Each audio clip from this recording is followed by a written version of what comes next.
we get into our review of Marvel Spotlight number 5, the first appearance of Ghost Rider.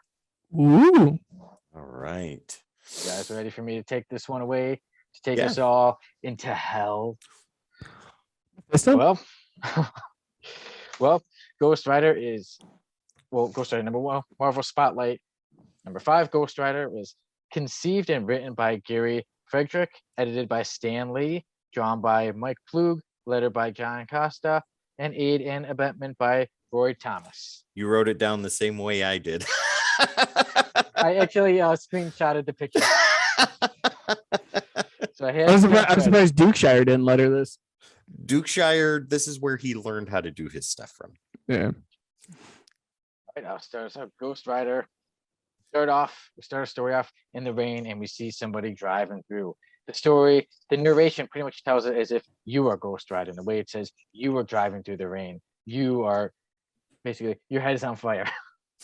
So Ghost Rider's driving through the rain, and then he sees a mugging. He sees some criminals kill somebody in what looks like either a mugging or carjacking. They see Ghost Rider, so they start to chase him. In the beginning, I was like, they're not going to mention that this guy's head is a skull and it's on flames. And then it goes into detail that Ghost Rider says, oh, good thing they don't see me yet. Those flames are kind of creepy, man. I don't know about forget that guy. Nothing a bullet won't take care of. Yeah. They chase Ghost Rider like it into an alley. Yeah, I said they think a bullet's gonna take care of him, but Ghost Rider sets some fire on them and scares them off. Then we go back to Ghost Rider's past, when he starts to become Johnny Blaze again. And we learned that as a child, he lost his father, and he was taken in by Crash Simpson and Roxanne, the daughter. And they eventually said they were motorcycle stunt riders, just like Ghost Rider's dad. And then Ghost Rider, eventually he's learning about it. Well, Johnny Blaze, he's learning, he's doing all these great tricks. And then suddenly in the show, before we're practicing for the show, the motorcycle catches on fire and it's about to explode. So he takes it out, he drives it out of the tent because he knows it will explode and it will mess everything up. And he crashes into a tree. And then suddenly the woman who was like a mother to him, she goes to see if he's okay. And the motorcycle explodes and it injures her. And on her deathbed, she says, promise me you'll never ride in the show. So Johnny does. And then as he's telling her that he loves her, that she is his mother. She was his mother. She dies. So that's when Johnny says, he wants to live up to the promise he made to the woman that was his mother on her deathbed. He wants to be done.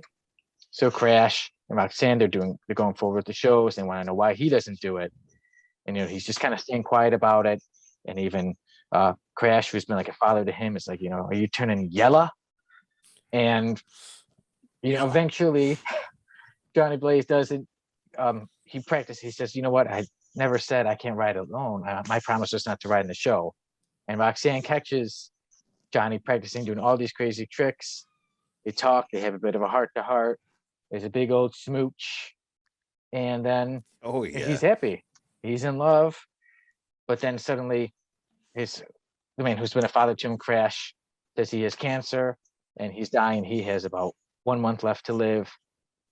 So Johnny does a not so smart thing and he calls on Satan to help him. And Satan later on, like we all do. Book. But I'm a man of faith. We all find out that later on, you find out that Satan is actually Mephisto, but in the book it says Satan. And he makes it, and Johnny Blaze makes a deal. He says, you give me, he says, help my father live. Please don't let him die of cancer. And Satan / Mephisto says, okay, but I'll come back on you. I'm gonna make you work for me. And Johnny Blaze says, okay. So Crash is healed and he no longer has a cancer. He's doing great with the show. And then has a horrible accident. And now Johnny is pretty upset, but Satan says, I told you he wouldn't die of cancer. He didn't die of cancer. Tough rocks, kid. Now you still owe me. And then that's when he becomes the Ghost Rider. Right. So that's pretty much taking you through the story. Did you say anything? No, I would say after you're done, I want to take the reins on this one and steer this motorcycle the way we need to. I enjoyed it. I'm a huge Ghost Rider fan, so it was cool to see, the origin of Ghost Rider, the story, and I'm somebody I really like. I'm somebody who's really about the storytelling, and this is not an action-packed comic book.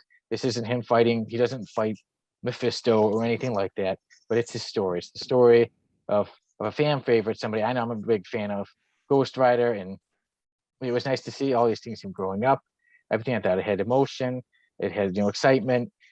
The artwork, I mean, it's 70s, so the problem I had with it was once in a while their eyes, if they were crying, it looked like they had like no under nothing under their eyes. It looked like their eyes kind of just dripped. But other than that, I loved it. Like I said, I love the character of Ghost Rider. I recommend it. I'm sure a lot of people maybe they won't like it as much as me, but if you're a huge Ghost Rider fan like me, you got to read it. This is one I love, and I look forward to. I'll revisit this one again. Like I said, as being a huge Ghost Rider fan, I give it a staggering 9.6. Wow. All right, Sonny. Man, coming out swinging on this one. Yeah. And normally, for those of you that don't know, I am not a fan of. I mean, I'm a fan of all their stuff, but I'm not a fan of too much narrative boxes. In this case, it was very, very balanced, and I really did love it. You got like one a panel, which is really rare back for that time, because they try to give you more bang for your buck, and they wanted all the information. But Sonny, you pretty much hit everything right on the head. I think you left out the whole they got Madison Square Garden, and that's when he had asked Satan to, keep him okay so he can make it, and he crashed on the big show. But I have two problems with this book, and this is all I want to talk about because these are my two biggest problems. One, not one time have they mentioned in the entire book that he was reading books on Satan. All of a sudden, he became the Satanist with that could figure it out without any explanation whatsoever. Because he had been doing it in the past. Yeah, which we saw. In one panel. Yeah. So that was that was one thing that was like, oh, we could have dug a little deeper, I guess. That's the time you could dig a little deeper. My other problem was with Roxanne. I've never hated a character in my life. I hate this lady. What are You're you, just a coward? But it was like, I understand now. It was for, mom. Come back later. You're just a coward. You don't care. Before mom passed away, you're just a coward. It's like, how many times are you going to come back and forth? That's the most toxic relationship I've ever seen. And people want to talk about, 2020 being horrible. Look back at the 70s, obviously. We were missing something back there. 1971, ladies and gentlemen. Jeez. She was just every 5 seconds flip-flop. Like she needed some Valium for some bipolar medication or something. Like that was my only problem was she didn't do the character justice. She just screwed it up more. Like I just felt like if you took her out of like certain areas, it would have been. It could have told the story. But having her in there was just like, you're a coward. And I love you. You're a coward. I love you. I'm going to run out the room. You're a coward. But come back to me. You're a coward. So and somehow, Johnny Blaze. And then somehow in the midst of all of it, I'm doing jazz hands for this because it's actually meant for it. She was reading the Satan books too. And we had no idea. But she was pure apart though. Yep. Pure heart. So we only had 23 pages. I don't care. What's your grade, Jamie? What do you give this spectacular piece of literature? Aside from those two problems, it's 9.2. 9.2. I really enjoyed everything about this. I thought it was the right balance of narration and actual complimentary word paneling. Mm-hmm. I thought even for the art back then, they did a good job. I do like art from back then because it really shows how things transcended through the years. And I feel like what was then and what was now had to have started from that point and that idea. Right. So, and I thought the story was great. Like you get a different perspective. Like it was Satan, not Mephisto, right. Until we learn later. Johnny Blaze has been studying Satanology for years and no one It was knew. A shocker for me, but I feel like just same thing with he's just like Satan. Yeah.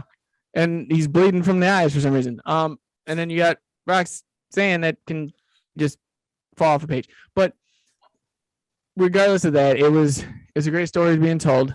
I know for a fact the only reason it's 9.2 is because I was too much of a coward and couldn't give it a perfect 10.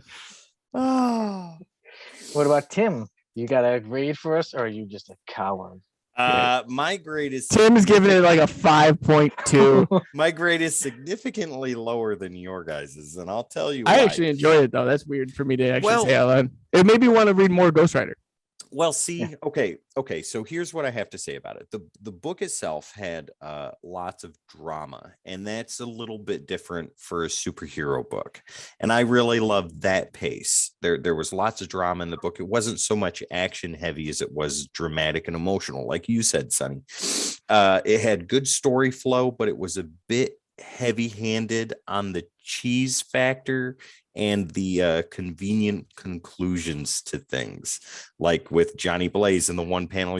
Like I was sitting here reading it, and all of a sudden Johnny's like, well, I've been studying Satan for the past 50 years, and now all of a sudden I'm going to now I'm going to call upon him. And I'm like, wait a minute. I had to go back a page. I was like, was there something I missed? No, there wasn't. Why is he doing that? It makes no sense. And then he was basically ridiculed and bullied for most of his adult life for holding the promise to the dead mother that he never could call mother, of not going to. He does when she's like with the last breath. Yeah, and his. The man that raised him, that he calls father, treats him like garbage all the time, and he's like, you're not the son I ever wanted. You're worthless. You're a coward. You're yellow. And the girl that he's in love with calls him a coward all the time and tells him she loves him the next. So how is this lower than a 9 for you? Is my question. I'm trying to figure that out. So the story itself has aged better than some from this time period, but it is still extremely dated. So with that being said, the writing, I give a solid 7. Now, what people have to understand is a 7 is not a bad grade from me. A bad grade from me is hitting at about 5.5 or lower. That's where I think a book starts to turn from anything positive to mostly negative. But a 7 is a very solid number. It's not the greatest, but it's pretty solid. I enjoyed what I read, and it's not a book I think I'll ever dive into again, but it's a book I can say that I have read. The artwork, however, I like the artwork a lot more than I did the writing, and I give that a solid 8. Out of 10, because it was obviously artwork of the time, but it was very solid. It was very consistent, and it was really nice to look at as I read the comic, and it was wonderful. And one thing I noticed, the motorcycle that crashed into the tree, it had the flames shooting out of it. And if you remember, in the first Ghost Rider movie, the motorcycle that he was driving around was that color with flames all over the tank and stuff. So that was a nice little nod that the filmmakers had done that I never noticed before. So yeah, writing 7, artwork 8, overall 7.5. So nowhere near the 9.2s or 9.6s, but it's still a solid issue and well worth a read. Yes. What a yellow coward. Yellow cowards all around. It's a good thing. Hey. I was in 9s. I don't do that for that stuff. Yellow doesn't bother me.